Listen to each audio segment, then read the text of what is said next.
get your award. Thank you. I love this book. Thank you.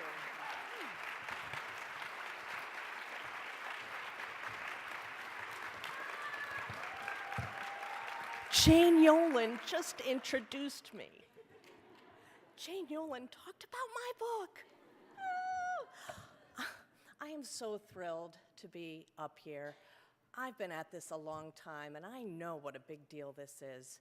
So thank you, thank you, thank you. And also, I really like getting out of my yoga pants every once in a while. You know, this is not what I wear to work.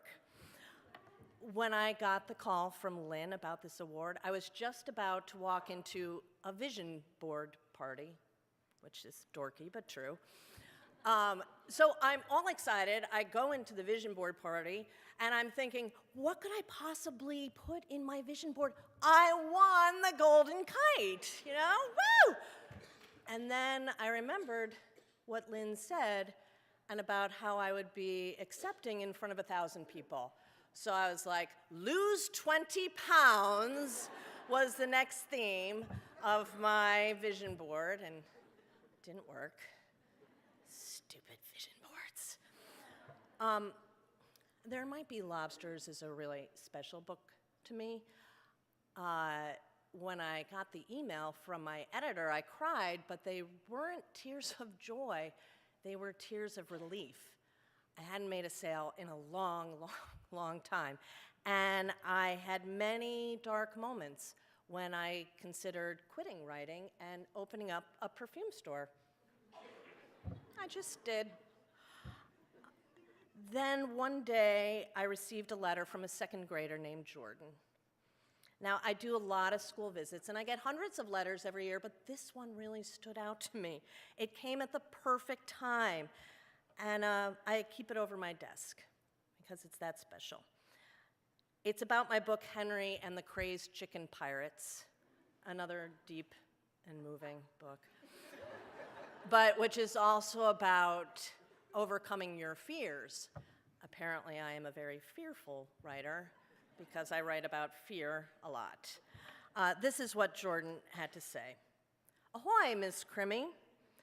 Your book, Henry and the Crazed Chicken Pirates, made me think of myself because the character Henry is really shy and cowardly, kind of like me sometimes.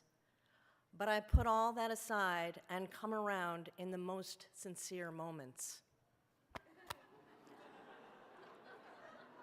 You don't quit writing after getting a letter like that. You don't do it. So I had to keep going. And I downloaded Pink's song, Try, and I would play it before my writing sessions. The refrain basically says, you've got to get up and try, try, try. You got to get it back up and try. And trust me, there were many days when I was like, oh, shut up, Pink. You try it.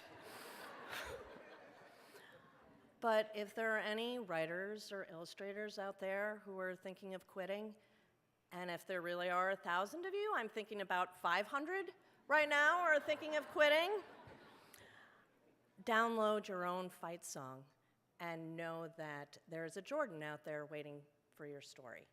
Thank you.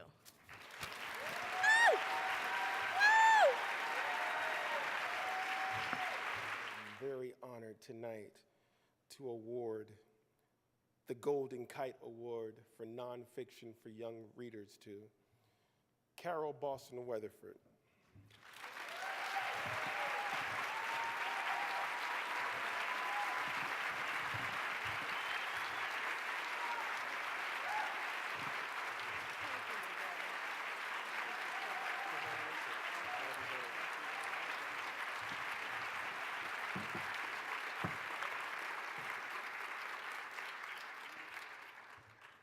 Thank you, SCBWI. Thank you, Kwame. And I just want to, I want to applaud Kwame right now because I just read the New York Times article a couple days ago about Versify, your new imprint.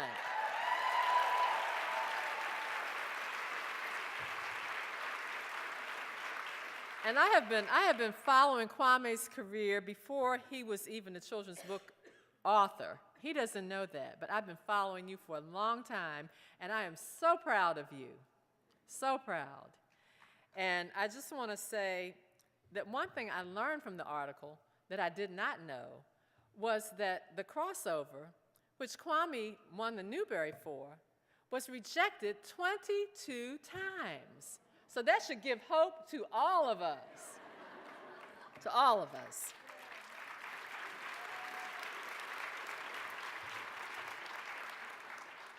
As for Schomburg, The Man Who Built a Library, that book was 10 years in the making. I am indebted to my frequent collaborator, Eric Velasquez, the illustrator, for conceiving the subject. To our agent, Ruben Pfeffer, for reviving the project when I had set it aside. And to Candlewick Press and to my editor, Hilary Van Dusen, for bringing the book to fruition. For many reasons, Schomburg's story resonated with me. Like Schomburg, I had a teacher who could have discouraged me if I had been the quitting type.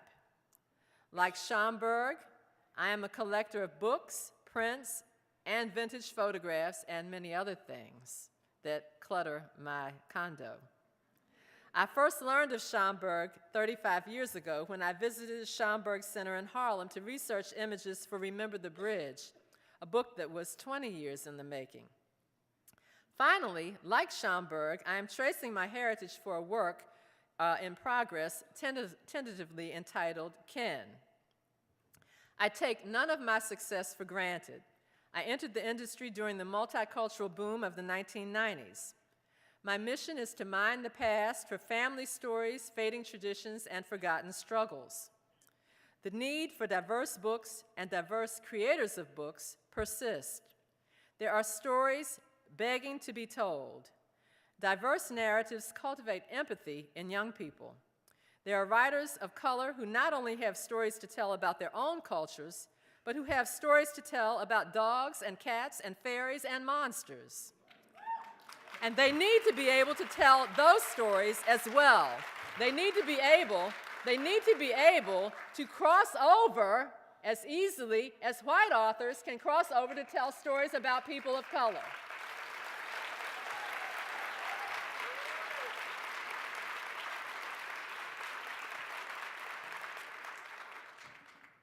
The Own Voices movement is a two-way street.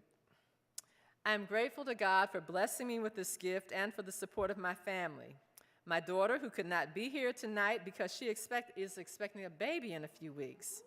My son, Jeffrey, who has now joined the family business as an illustrator. My mother, who wrote down my first poem as I dictated it at age 6 on a ride home from school.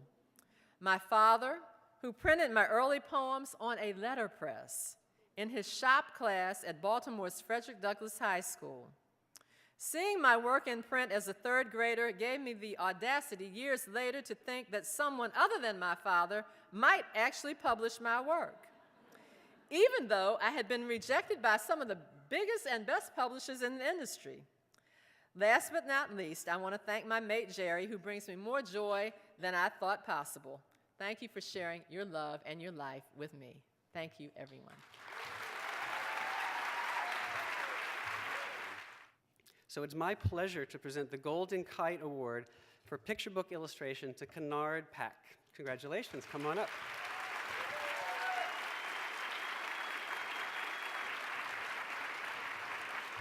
Oh, we're lighting up. Congratulations. And what an honor. Enjoy the moment. Okay.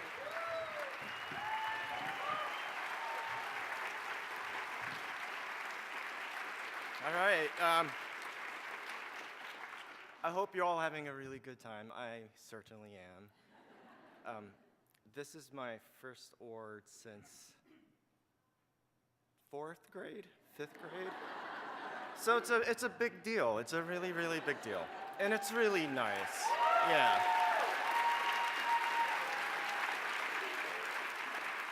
SEBWI, Lynn, thank you for putting this all together. It's a pleasure. And I can tell by looking at you all, everyone is really having a wonderful evening. The judges, and we'll call them my peers, I guess words like validation or honor come to mind, but I'm more humbled. I think that's a really good feeling I'm experiencing, to have your own colleagues to say these good things and to give such an award. My agent, Kirsten Hall, she's amazing. She's a rock star. I don't think I could have done anything without her because by nature, I usually don't know what's going on. So she keeps me in check. Yeah, that's a good thing. My family, they couldn't make it tonight. My brother, he's doing good, but he couldn't make it tonight. So I think about them, right? My lovely wife, I love you so much. She's not here either, so I'm alone tonight. Yeah. But check it out, I've got you all, so good company. I'm in good company. My book, I have to be careful because I have different variations of the title. Goodbye, Autumn, Hello, Winter. Okay, that's the part that made me nervous. Okay. Goodbye, Autumn, Hello, Winter. I look at it, and even some of the spreads do maybe perk me, like every illustrator. We're not necessarily happy with what we do, but I'm stunned by it. Not because it's good. I'm going to leave that to you guys to. I'll let you make that judgment. But because it evokes memories, and in the field we work in, that's, I think, a lot what we work with. There are pretty pictures, and there's seasonal changes, there's leaves, snow. It's good. It's really good stuff. Yeah. But am I offering escapism? You could take it that way.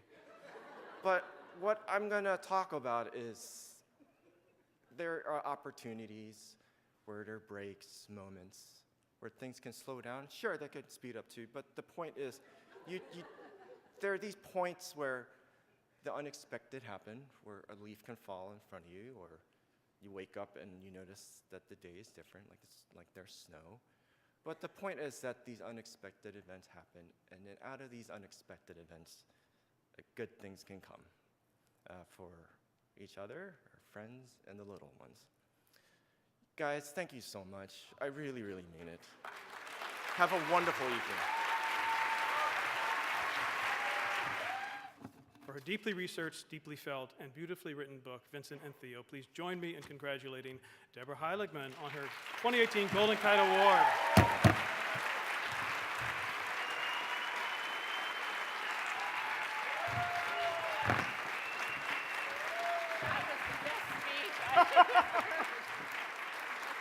Congratulations. Thank you. Watch out. Watch out. It's a little hard to follow that, I have to say. Look at all you beautiful people. Thank you for coming. Happy birthday, Lynn. This is really cool. I thought I would talk short, so I put everything on this little index card, and as I'm sitting there, I kept saying to my husband, "Can I borrow your pen? Can I borrow your pen?" Not to scare you, though, not to scare you. First, I want to just say that Vincent people think that Vincent wasn't recognized in his time. It's sort of true, but sort of not true, because he was recognized, his brilliance was recognized by his fellow artists. They thought he was fantastic. And so getting this award from my peers, I feel a little bit like, Vincent, thanks, guys, because you know.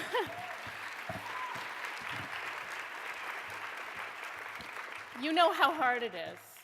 We all know how hard it is. And I'm not talking just about the authors, but also the publishers and the agents, and the family members. But I'll get to that in a minute. Another thing, what about that Chelsea? She grew up really well.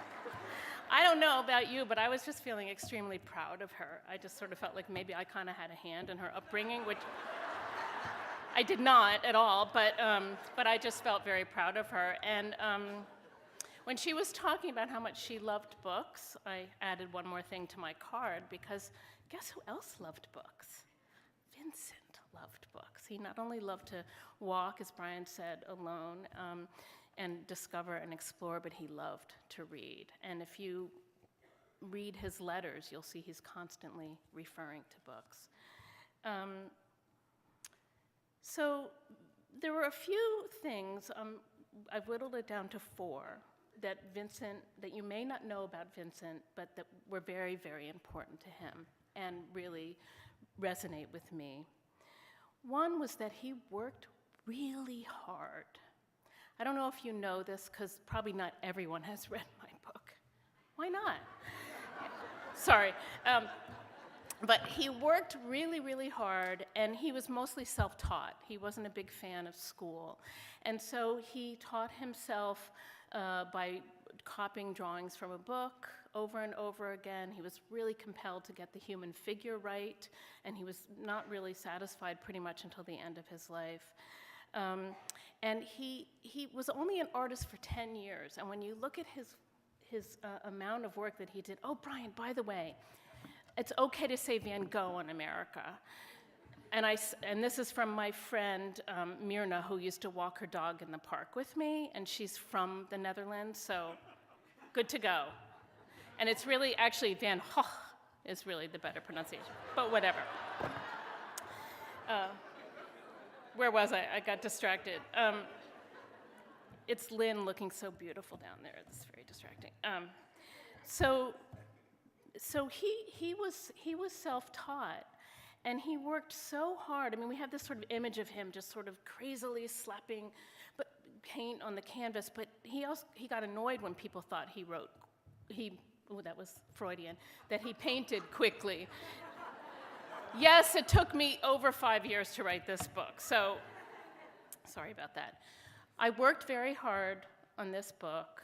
I did not work alone.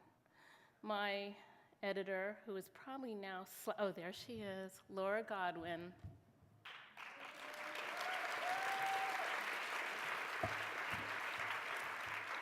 Oh, you should all have such editors like Laura. She worked side by side with me for those 5 years and still working with me, bless her heart. And she gave me the best advice, one of the best pieces of advice, and I pass it on to you. Write the damn book. No, that's not what she said. She said, when I went to her with 90 pages of mess, she called me into her office. She's not a big one for editorial letters. She's more sort of a therapist editor. And she basically gave me a pep talk about making the story my own and believing that I could tell it. And that was exactly what I needed to hear at that moment. And 4 years later, I gave you a book. How about that? Thank you, and thank you to everyone at Macmillan, and a special tip of the hat to Anna Booth, who designed this beautiful, beautiful book. Vincent would love it. Vincent valued family. As you might have guessed, he not only valued Theo, he valued very much his parents. And Brian, I'm so glad you quoted the prayer, because I didn't have time to write it down. I was too busy ruining a gold pashmina before I got here. But it's my contention that he became an artist in large part to get back in the good graces of his family, because he had been really messing about for quite a long time and not finding himself, and his parents were getting a little bit at the end of their rope. Speaking of being at the end of the rope, my one son is not here. He claims to be sick, Benjamin, but he was extremely helpful in the course of this book. Actually, he read a draft and gave me fantastic notes. Thanks to him, there are fewer place names in the book, because he told me he had geography fatigue. So that was a good note. And Aaron and Sarah, I don't know where you are. Wave something. Even though I'm continually furious at Aaron for always beating me at letterpress, no matter how hard I try to win, the book is dedicated to Aaron and Benjamin, to my sons. And Sarah, welcome to the family. Vincent loved community, Community was so important to him, so if you'll indulge me for a moment, I'm going to talk about what this community means to me. I've been a member of SCBWI for many years, first in Pennsylvania, where I used to live, and I helped to run the First Pages conference in Doylestown. Anybody ever go to that? Some editors, we used to bring editors in, and they would read the first pages of different manuscripts aloud. And one time, Rosemary Wells came because her daughter was one of the editors, and it was my job to convince the children's librarian that it was okay for Rosemary to bring her dog into the library. Do you remember that, Lori? I don't know if you were there for that one. Lori Hall Sanderson was my buddy in that. Yeah, do you remember that? And there was another great time when my manuscript was anonymous, but a manuscript of mine, the first page was read out loud, and everybody in the room laughed and laughed and laughed. And then one by one, each of the editors said why they would never publish it. Still unpublished. When I moved to New York, I immediately joined SCBWI and met so many wonderful people there. And it's a beautiful community. The children's book community is a beautiful, wonderful community. And Vincent, he would have loved it. He would have been here decked out in gold. I don't know that Theo would have been wearing gold, but he would have been selling books in the back. But Vincent very much wanted a community like this, and I wish he were here. The last thing I'm going to say that you may not know about Vincent, or maybe you do, is that he really wanted to leave the world a souvenir. He wanted to give back to the world that he found so difficult and so beautiful. That's what you all are doing. You're leaving the world a souvenir. Books that matter. Books do matter. Art matters. Thank you. I am delighted to present the Golden Kite for middle grade fiction to Jack Cheng for his book, See You in the Cosmos.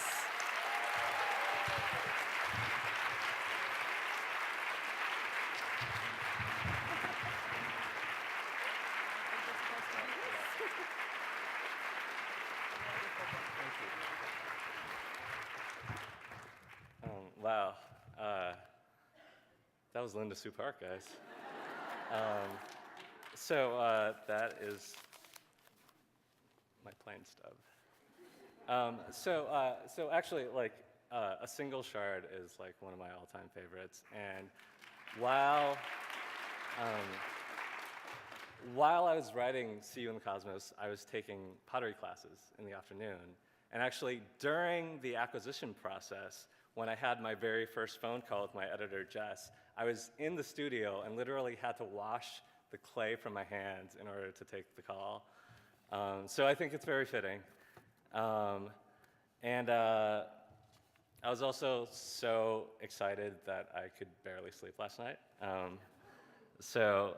First off, thank you to SCBWI for this insanely cool honor. Stephen Lynn, happy birthday. I did not expect this. Thank the judges also. Big thanks to my Cosmos team, Jess, Lindsay, Lori, Nami, Caitlin, everyone. Also Anthea and crew in the UK, and Jessica in Barcelona. Quick shout out to my SCBWI Michigan friends. Yeah, Carrie, Leslie, everyone else. If I don't see you tonight, I'll see you at lunch tomorrow. This book, it didn't start out as a middle grade novel. I didn't even know what a middle grade novel was when I started working on it. I just wanted to tell a story about a kid going on this journey and meeting along the way loving, caring, compassionate people, and finding a family that he didn't know he had. And such has been my own journey in becoming a children's author. I feel like I've found over the last few years of working on this book, my own family, my community, in all of you. And one thing about communities is that they're not transactional. They're not about giving something in order to get something in return. Instead of standing on opposite sides of a counter, it's more like walking along next to one another on a trail in the mountains. Even the times when there is a literal transaction taking place, like when we buy a book from our local bookstore, within a community, there's always something more and bigger that goes with it. There's this attentiveness to it. Have you all seen the movie Lady Bird? Yeah? So I watched it a few weeks ago, and I thought it had the most beautiful message, that attention is a form of love. Attention is a form of love. I can see that being a kind of mantra when we're overwhelmed by our schedules and by what we're seeing in the news. To return our attention here to our community and the work we do.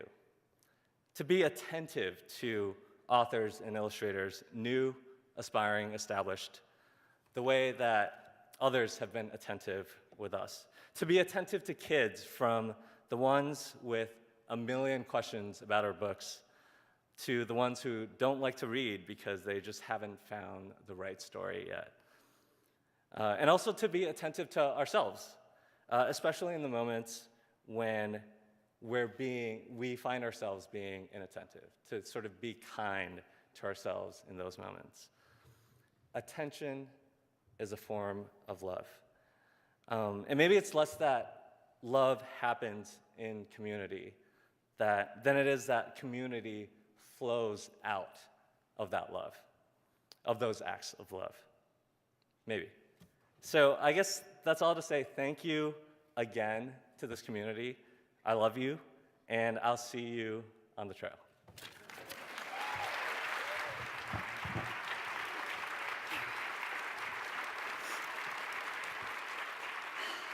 Wow, thank you so much. It's such an honor to be here. It really, really is.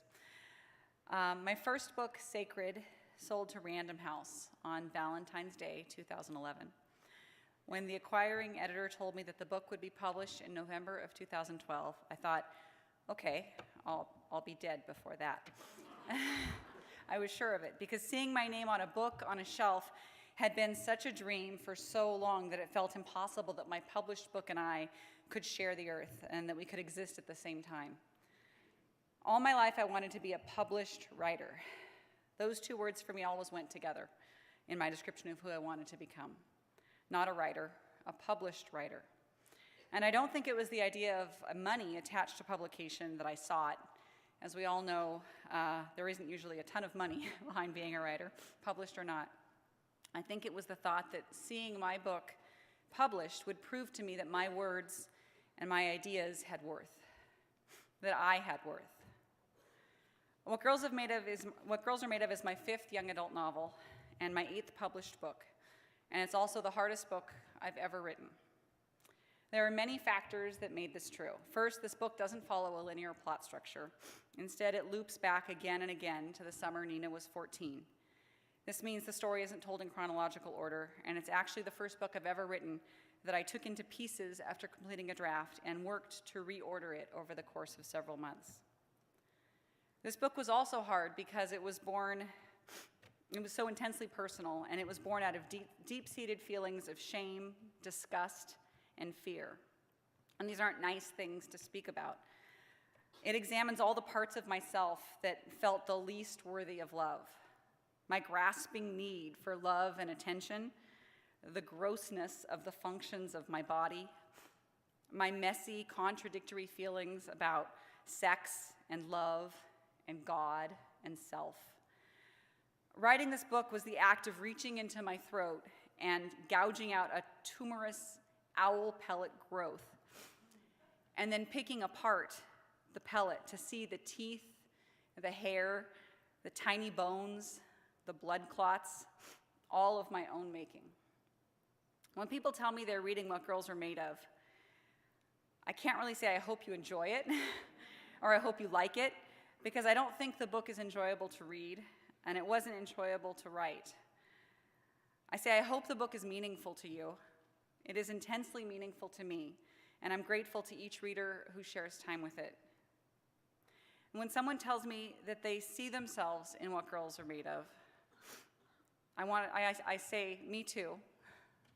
And sometimes I say, I'm sorry. And when they tell me they've chosen to spend time with my book, I also want to say thank you. Thank you for reading my book. Thank you for sitting with me.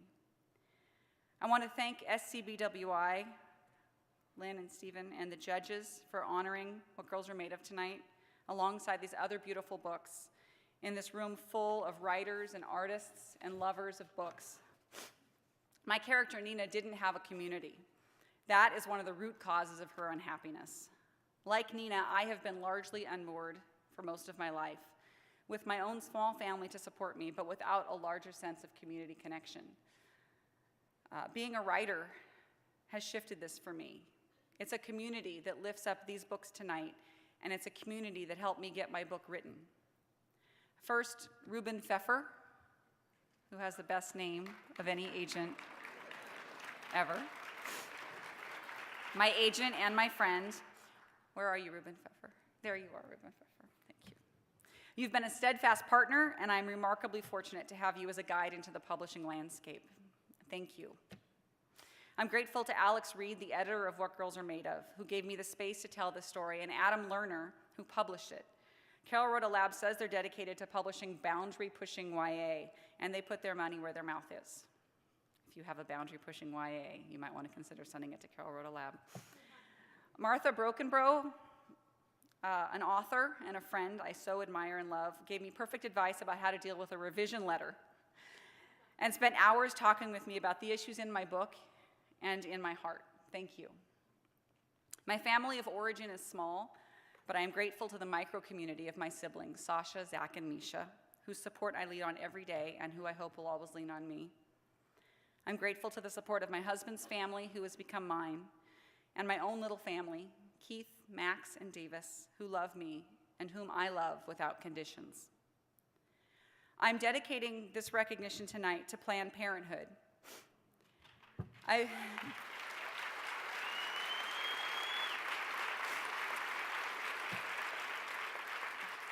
I've given 5% of everything I've earned from What Girls Are Made Of to Planned Parenthood, and I'm committed to continuing this, so I hope that the book sells 1 million copies.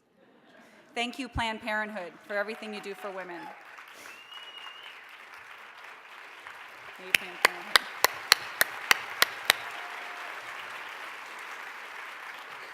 Seeing my book on a bookshelf, it didn't change my life, but numbering myself among a community of writers, artists, thinkers, dreamers, and doers has. I'm grateful and glad to find myself here among friends. Thank you so, so much. I love you. I love you. So proud of you. Thank you.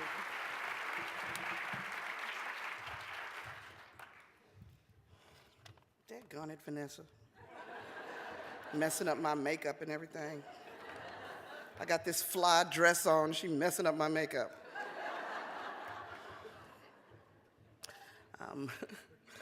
All right, I would first like to thank my Lord and Savior for giving me a gift of writing. It's great to know that he has a sense of humor and gave that talent to me.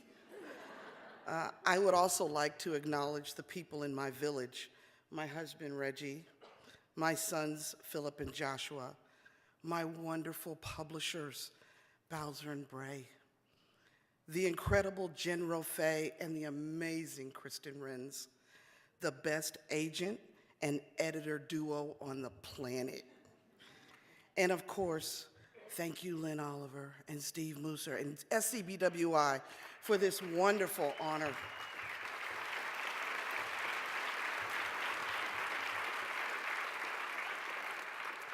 But I'd also like to thank my character, Maya Tibbs, for teaching me to walk the walk and not just talk the talk.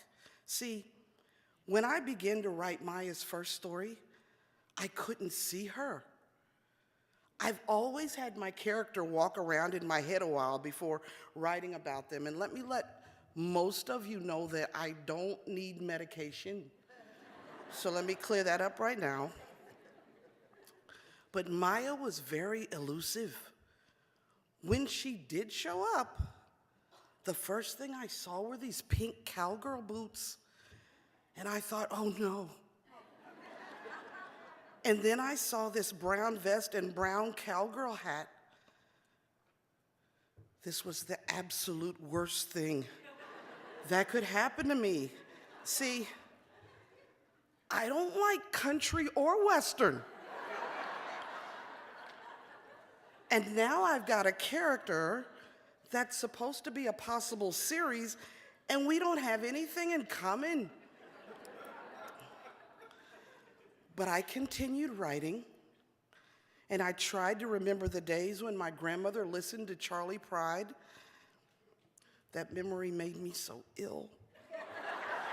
I had to lie down. Once I realized Maya wasn't going to change, I asked myself why I didn't like country and Western, and I didn't have an answer. That's when I realized I hadn't given it a chance. So I did. Now I sing along with Garth and Rascal Flatts, and I've even created a line dance called the Maya Shuffle. But I learned a very valuable lesson. I always want to be a part of the solution, never a piece of the problem. In order for that to happen, thank you, I must see all things and all people, not just some things and some people, because every child deserves to be seen, especially those who are bold enough to step out in pink cowgirl boots. Thank you, and have a wonderful evening.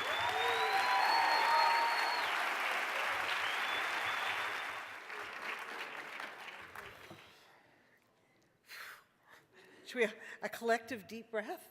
Inhale, exhale. What a great evening. Congratulations to all the winners and all the honor book recipients. But let me just say this, that we are all winners in this room because we all get to be part of this amazing industry of creating books and wonder for children. So everyone here has won.